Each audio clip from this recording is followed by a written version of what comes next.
Union করা হয়েছে, শহর সাদাকে ইউনিয়ন করা হয়েছে। এই হচ্ছে তারা সারাগের উন্নয়নের দৃষ্টি।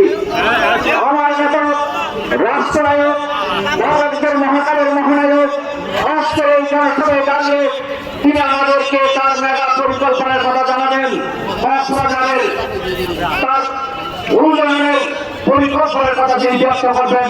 সেই উন্নয়ন আমরা এখানে সুপস্থ হয়েছি।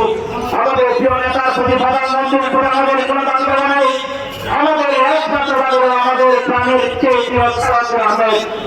আমার প্রিয় নেতা সালাউদ্দিন আহমেদকে সদস্য করা হয়েছে। আমার প্রিয় নেতা সালাউদ্দিন আহমেদকে স্বরাষ্ট্র মন্ত্রণালয়ের দায়িত্ব দেওয়া হয়েছে। আমার নেতা সালাউদ্দিন আহমেদ আজকে পুরো বাংলাদেশকে নেতৃত্ব দিচ্ছেন। এটাই হচ্ছে আমাদের চাওয়া এবং আমাদের পাওয়া।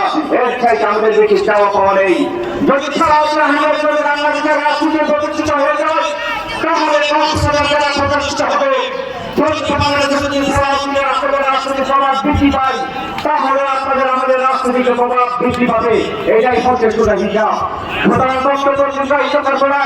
আসলে আমার প্রিয় নেতা সালাউদ্দিন আহমেদের বক্তব্য শুনবেন। প্রধান অতিথি রাষ্ট্রনায়ক তারেক রহমানের বক্তব্য শোনার আহ্বান জানিয়ে আজকে